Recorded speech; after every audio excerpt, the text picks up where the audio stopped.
The red dust of Mars swirled outside the colony's main viewport as Commander James Wilson stared at the emergency alert flashing on his screen.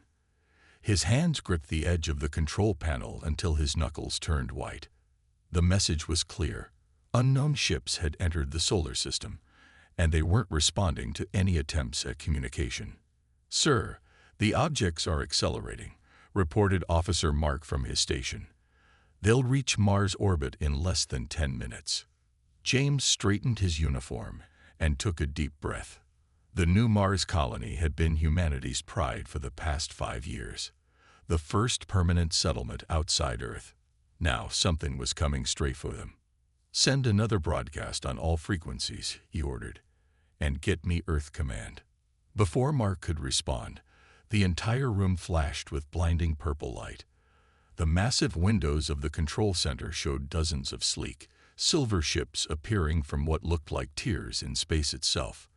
They were beautiful in a terrifying way, their hulls gleaming under the distant sun. "Multiple ships detected," shouted Mark. "Energy readings are off the charts." James grabbed the station-wide comm. "All personnel, this is Commander Wilson. Battle stations, this is not a drill. I repeat, this is not a..." The first blast hit before he could finish. The entire colony shook, and warning sirens blared throughout every corridor. On his screens, James watched in horror as the colony's shields, humanity's best defense technology, shattered like glass under the alien weapons. "Get everyone to the emergency bunkers," he shouted, typing commands frantically into his console. "Send all data back to Earth. They need to know what we're facing." The attack was methodical and precise. The alien ships targeted their communications first, then their power systems, and finally their life support. It wasn't a battle. It was a cold, calculated dissection of human technology. Through the chaos, James managed to get a message through to Earth, using the colony's backup quantum transmitter. "Earth Command, this is Mars Colony.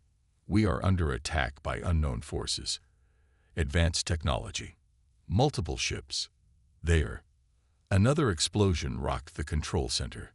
Through the cracks now spreading across the reinforced windows, James saw more ships appearing, their weapons charging with that same purple energy. The next transmission didn't come from the alien ships. It came from somewhere much further out in space. It filled every screen and speaker in the colony. "Attention primitive species of Sol 3, Earth. This is the Galactic Council. Your existence has been deemed potentially disruptive to galactic peace. You have 2 options. Surrender your sovereignty and accept status as a protected primitive species, or face immediate extinction. You have 1 Earth day to comply." James watched as his people rushed to the emergency shelters, as the alien ships continued their systematic destruction of humanity's greatest achievement beyond Earth. But something in the Council's message made his blood boil. Not just the attack, but the sheer arrogance of it. He activated the quantum transmitter one last time. "Earth Command, download complete. Don't let them think we're primitive. Show them what humans can do. Wilson out." The final explosion breached the colony's main dome. As emergency force fields struggled to maintain pressure, James saw Mark helping injured staff toward the escape pods. Despite the chaos, despite the overwhelming force they faced, his people weren't panicking. They were fighting, helping each other, staying focused even in the face of impossible odds. That's when James understood. The Galactic Council had made a terrible mistake. They thought they were attacking a primitive species, but they had just picked a fight with humanity itself. And if there was one thing humans had proven throughout their history, it was that they should never be underestimated. As the escape pods launched toward the relative safety of Mars' surface, James allowed himself a grim smile. The Council thought this attack would force humanity to surrender. Instead, they had just guaranteed Earth's fierce retaliation. And somehow, he knew, humanity would find a way to make these arrogant aliens regret their choice. The real war was just beginning. Deep beneath the Rocky Mountains, in a facility that didn't officially exist, Dr. Emma Roberts watched the Mars colony attack footage for the 20th time. Her underground lab, part of the top-secret Project Phoenix, hummed with activity as scientists and military personnel rushed to prepare Earth's response. "Play it again," she said, focusing on the purple energy weapons the alien ships had used. "Slow down at timestamp 1423. The massive screen showed the moment when the alien weapons had torn through Mars colony shields. But Emma wasn't watching the destruction. She was studying the way the shields had failed. After 15 years of preparing for alien contact, she might have just found exactly what they needed. "General, I need to show you something," she called out to General Harris, who stood at the back of the lab reviewing evacuation reports. As he approached, Emma pulled up her latest test results. "Their weapons aren't actually that advanced. They're just using frequencies we hadn't considered." The general raised an eyebrow. "Explain it simply, Doctor."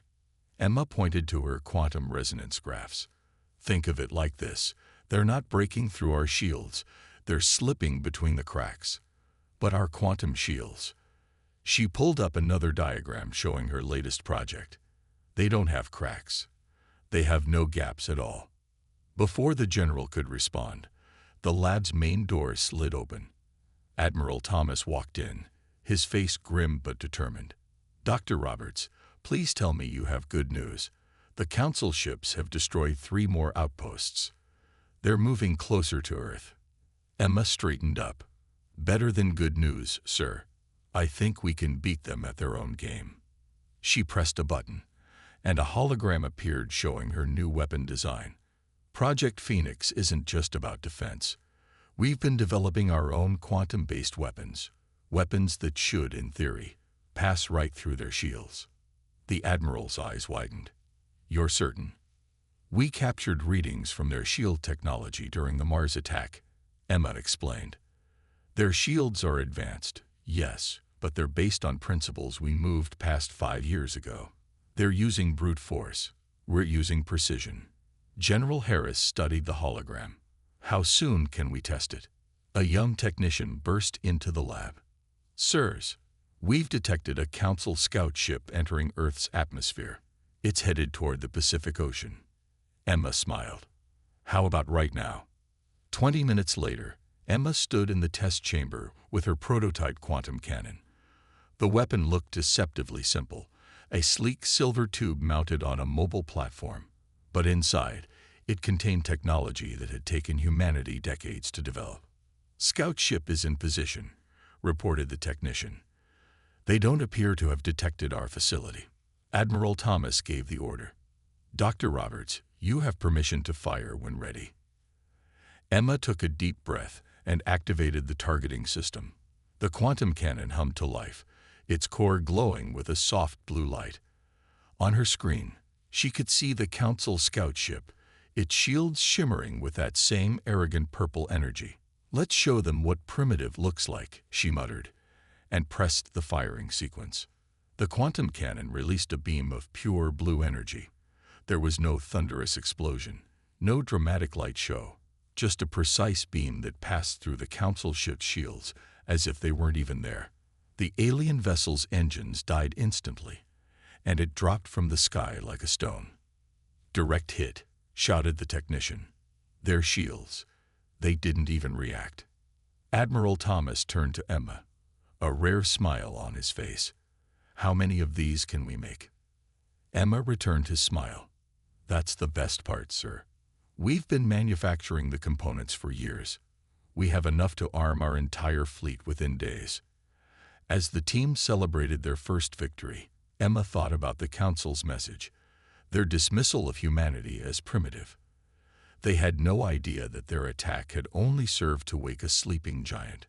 Earth hadn't been defenseless. They had been preparing. And now it was time to show the galaxy exactly what humans were capable of. The real surprise was yet to come. Major Michael Anderson crouched behind a piece of broken Council technology on Jupiter's largest moon, Europa.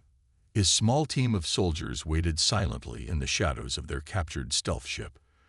Above them, a massive Council supply vessel moved slowly across the star-filled sky, completely unaware of what was about to happen. "Remember," Michael whispered into his comm, "we only get one shot at this. The new quantum weapons are silent, but they'll know something's wrong the moment their systems fail." His team had spent weeks studying Council patrol patterns. The aliens were creatures of habit. That was their weakness. They never expected anyone to be bold enough to attack their supply lines. "Council ship entering optimal range," reported Tom, his weapons specialist. "Ready on your mark." Michael watched through his helmet's display as the supply ship moved into position. Dr. Roberts' quantum weapons had been modified to fit their smaller strike craft, and so far, they hadn't failed once. Fire. The blue beam shot out silently, passing straight through the Council ship's shields. Their engines died immediately, and the massive vessel began drifting, its artificial gravity failing. "Move in. Quick and quiet."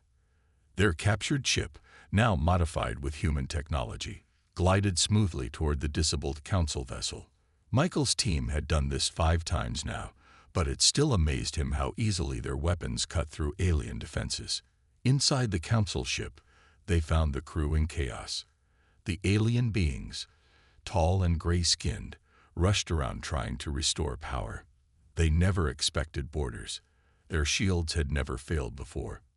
"Cargo hold secured," reported Lisa, his second in command. "You're going to want to see this, sir." In the hold, Michael found exactly what Earth needed: Council weapon cores, shield generators, and most importantly, navigation data crystals. Each raid gave them more alien technology to study, more secrets to unlock. "Load everything we can carry," he ordered, "and plant the surprises for our friends." His team worked quickly, placing small quantum charges throughout the ship. These would detonate after they left, leaving no evidence of how the humans had accomplished the raid. "Incoming transmission from Earth Command," Tom announced. "Text only." Michael read the message and smiled behind his helmet. Dr. Roberts had cracked another piece of Council tech, and now they knew the locations of 3 more supply routes. "Major," Lisa called out, "we've got company." 2 Council patrol ships just appeared in orbit. But Michael wasn't worried. The Council still hadn't figured out how their ships were being disabled. They still relied on their supposedly superior shields, never imagining that humans had found a way around them. "Pack up. We're leaving." He activated the quantum charges timers. "Let's show them another magic trick." Their captured ships slipped away just as the patrol vessels approached. The Council ships didn't even scan them. Their stolen vessels' ID codes were still valid. The aliens' arrogance was making this almost too easy. Charges detonating in 3, 2, 1. Behind them, the supply ship erupted in silent explosions. The patrol vessels wouldn't find any evidence of human involvement, just another mysterious failure in their supposedly perfect system. Back at the hidden base on Europa, Michael's team unloaded their stolen cargo. Earth scientists were already waiting to study the new technology. Each raid made them stronger. Each piece of Council tech gave them new advantages. "Good work today," he told his team. "But tomorrow we hit something bigger." He pulled up the data they'd stolen, showing a massive Council military depot near Saturn. It would be heavily guarded, but that just meant more technology to capture, more weapons to turn against their creators. The Council had expected humans to surrender, to accept their place as primitives. Instead, humanity was learning, adapting, and growing stronger with every attack. The aliens didn't understand yet, but they had started a fight with the wrong species. In the darkness of space, another human strike team was already preparing for their mission. The resistance wasn't just surviving, it was thriving. And the Council's perfect order was beginning to crack. Dr. Emma Roberts stared at her computer screen in disbelief. After weeks of studying the captured Council technology, she had finally found something that changed everything. Her hand shook as she reached for the emergency communication button. "Admiral Thomas, General Harris, you need to see this immediately." Within minutes, the Project Phoenix Command Center was filled with Earth's top military leaders. Emma pulled up a holographic display showing the inner workings of a Council shield generator. "Look at this pattern," she said, pointing to a repeating sequence in the energy flow. "Their entire shield system is based on a mathematical flaw. They're so advanced that they never question their basic assumptions." Admiral Thomas leaned forward. "Explain it simply, Doctor." "They built everything on a mistake," Emma said. "It's like they built a castle on sand. And we just found out how to make the sand disappear." She pressed a button, and another display showed her new weapon design. "We can create a resonance wave that doesn't just slit through their shields, it makes them collapse completely. One hit, and every Council ship in range will lose all protection." The room erupted in excited whispers. General Harris raised his hand for silence. "How soon can we test this?" Before Emma could answer, the facility's alarms began blaring. A young officer rushed into the room. "Multiple Council warships detected. They're heading straight for Mars." Admiral Thomas straightened his uniform. "Looks like we'll test it now. Dr. Roberts, is your new weapon ready?" Emma nodded. "The prototype is installed on the Defender fleet. But sir, we've never tested it in actual combat." "The Council thinks they're launching a surprise attack," the Admiral said with a grim smile. "Let's give them a surprise of our own." High above Mars, 30 Council battleships appeared from hyperspace. They had come to crush the remaining human resistance on the Red Planet. Their commanders were confident. No primitive species could stand against such power. Then the Defender fleet appeared. "This is Admiral Thomas to all Earth ships." The transmission went out clear and strong. "Activate Protocol Sandcastle." Emma watched from the command center as her new weapon powered up. The energy waves spread out like ripples in a pond, invisible but unstoppable. For a moment, nothing seemed to happen. Then every Council ship's shields flickered and died. "All ships, open fire," ordered Admiral Thomas. The quantum weapons struck true, cutting through the now defenseless Council vessels. Ships that had seemed invincible just moments ago began exploding or drifting powerless in space. The Council commanders couldn't understand what was happening. Their superior technology had failed them completely. "Enemy fleet is in chaos," reported the tactical officer. "They're trying to retreat, but their engines are failing." Emma watched as years of Council arrogance crumbled in minutes. Human ships, once considered primitive, now moved with deadly precision among the alien vessels. It wasn't just a victory, it was a complete reversal of power. "Incoming transmission from the Council flagship," announced the communications officer. The main screen showed a Council commander, his gray skin pale with shock. How is this possible? You're supposed to be primitives." Admiral Thomas stepped forward. "Perhaps you should have asked that before attacking us. This is your only warning. Leave Earth space, or we'll show you just how advanced we really are." The remaining Council ships fled in panic, leaving their damaged vessels behind.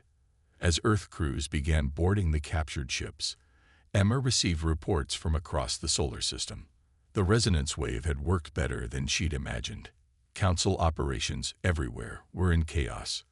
"Dr. Roberts," Admiral Thomas said quietly, "you've just changed the course of this war." Emma looked at the tactical display, now showing human ships in control of Mars orbit. The Council had thought their technology made them invincible. Instead, their overconfidence had led to their greatest defeat. And this was just the beginning of humanity's comeback. Commander James Wilson stood on the bridge of a Council battlecruiser, but this was no defeat. The massive ship, captured in the Battle of Mars, had been completely restored. Around him, human crew members wore Council military uniforms, ready to begin humanity's boldest plan yet. "Operation Trojan Horse is now active," he announced over the secure channel.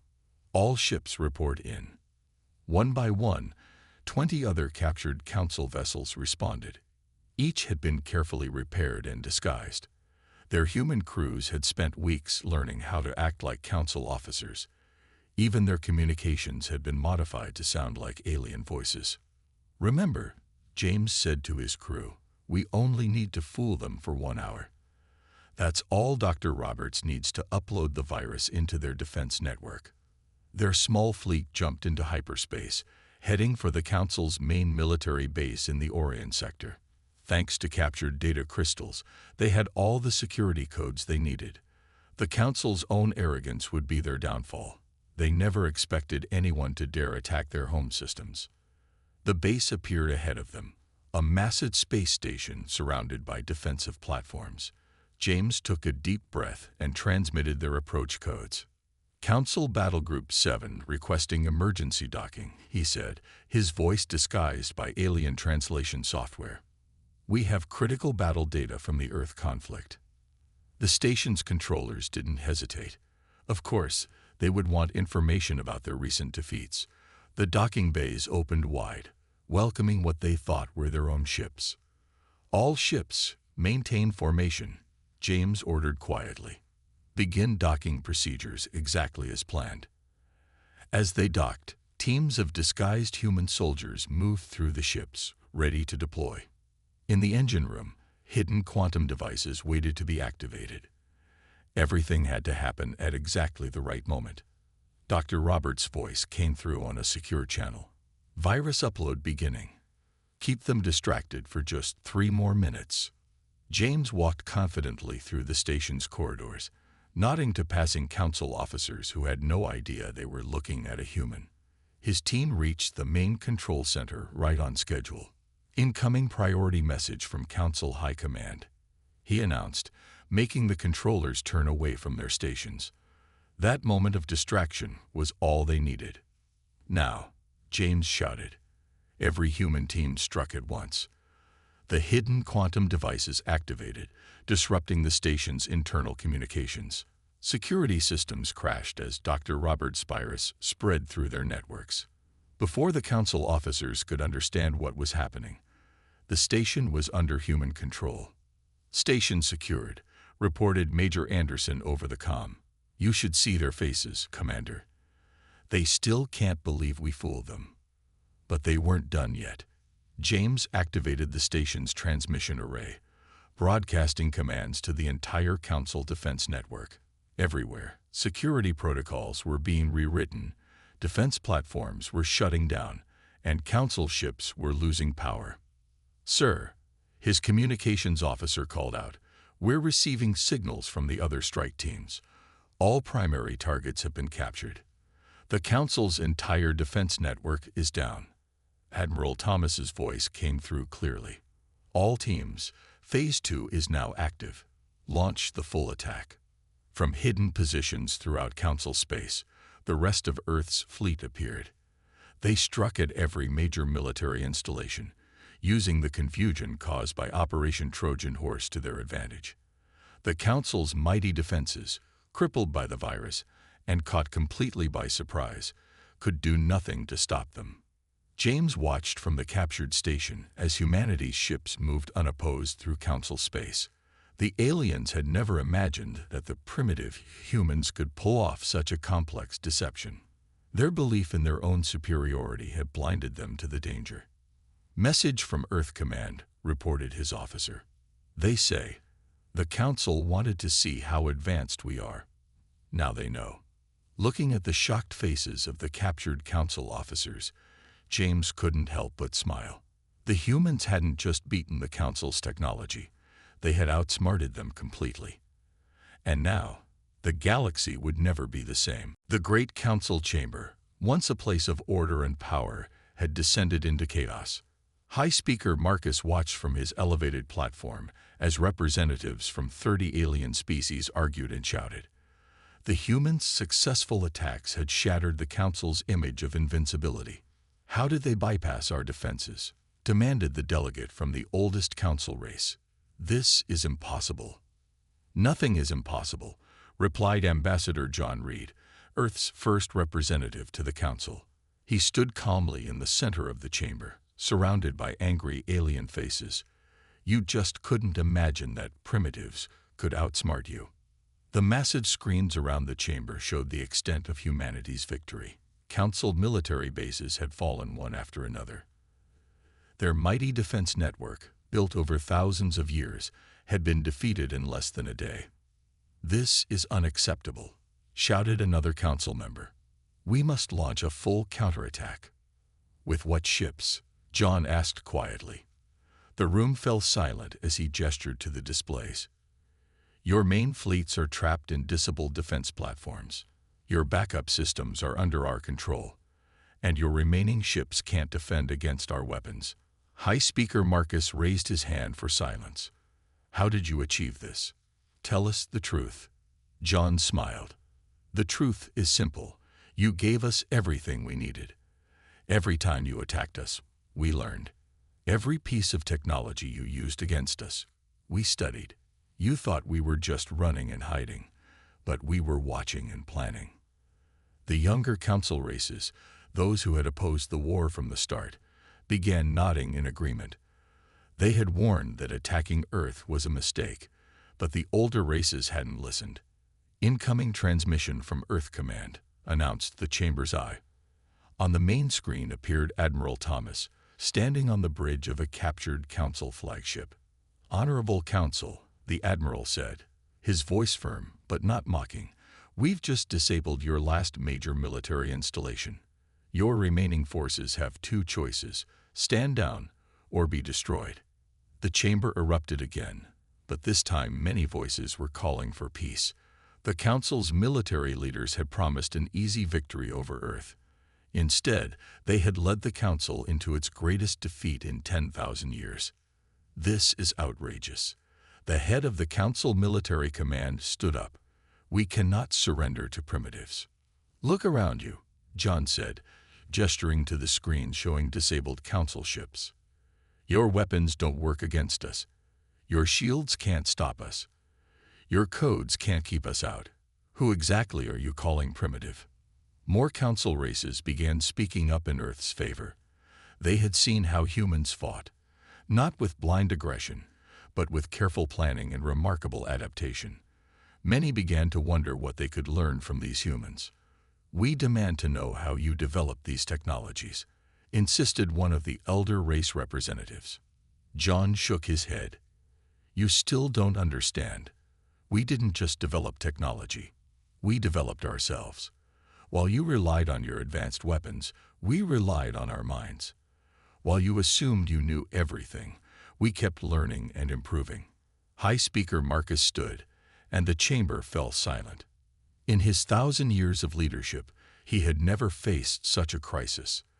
The mighty Council, which had ruled the galaxy unopposed, had been humbled by a species they had dismissed as primitive. "It seems," he said slowly, "we have greatly underestimated humanity. Ambassador Reed, what are Earth's terms?" John stepped forward, his voice clear and strong. "First, Earth will be recognized as a full Council member, with all rights and privileges. Second, the Council will create new laws preventing unprovoked attacks on developing civilizations. And third," he paused, looking around the chamber, "you will learn to treat other species with respect, not arrogance." The Council chamber, which had started the day in angry chaos, fell into stunned silence. In just a few weeks, humanity had not only defeated their military, they were now reshaping the very foundation of galactic society. 1 month after humanity's victory, the Grand Council chamber looked very different. The circular room now displayed Earth's flag alongside other Council members, and humans worked alongside aliens at every station. Commander James Wilson stood next to Dr. Emma Roberts and Major Michael Anderson, watching as history was being made. "This emergency session of the Galactic Council will now begin," announced High Speaker Marcus. "Today, we formally recognize Earth as our newest full Council member." The chamber was packed with representatives from every Council race. Many who had once sneered at primitive humans now looked on with respect and even admiration. Ambassador John Reed stepped forward to sign the membership treaty. "Before we proceed," John said, "I want to introduce the people who made this possible." He gestured to where James, Emma, and Michael stood. These are just a few of the humans who prove that being younger doesn't mean being weaker. James stepped forward first. When you attacked Mars colony, you thought you were showing your power. Instead, you showed us exactly what we needed to learn. Emma spoke next, her voice clear and confident. You relied on technology you never questioned. We questioned everything, and that's how we succeeded. Michael added, you thought your defenses were perfect. We proved that nothing is perfect unless you keep improving it. The council members listened silently. Gone was their old arrogance, replaced by genuine interest. One of the younger race representatives stood up. We wish to propose a new law, she announced. No more attacks on developing civilizations. We must learn from our mistake with Earth. High Speaker Marcus nodded. The council agrees. From this day forward, we will guide and support developing species, not conquer them. Admiral Thomas appeared on the main screen, speaking from the newly established Earth Defense Command. We accept this new direction. But remember, Earth will always stand ready to defend those who cannot defend themselves. The chamber erupted in applause. Even the older races, who had most strongly supported the war, now acknowledged their error. They had gained not just a new member, but a new perspective. Dr. Roberts activated a hologram showing Earth's new quantum shield technology. As a gesture of trust, we will share some of our defensive innovations with the Council. Together, we can build better protection for all species. James watched as Council scientists gathered around Emma's display, their earlier dismissal of human technology replaced by eager curiosity. The same Council races that had tried to destroy humanity were now learning from them. There's something you should all understand. Michael addressed the chamber. Earth isn't interested in revenge. We want to help make the galaxy better for everyone. High Speaker Marcus raised his hands for attention. Let this day be remembered not just as Earth joining the Council, but as the beginning of a new era. We have learned that true advancement comes not from power, but from wisdom. Ambassador Reed signed the membership treaty, making it official. Earth was now a full member of the Galactic Council, with all the rights and responsibilities that came with it. Commander Wilson called out one of the council members. What will Earth do now? James smiled, thinking of how far they had come from that desperate day on Mars. We'll do what humans have always done. Learn, grow, and explore. But now we'll do it as part of something bigger. As the ceremony concluded, the chamber's great dome opened to reveal the star-filled sky. Earth's first official council ship launched into space, its quantum drives glowing bright against the darkness. It carried both human and alien crew members, a symbol of the new cooperation between species. The Council had wanted to make humanity submit. Instead, they had gained powerful allies and learned valuable lessons about judging others. And somewhere out in the galaxy, other young civilizations could now grow and develop without fear, protected by the new laws Earth had helped create. The war was over, but humanity's greatest adventure was just beginning.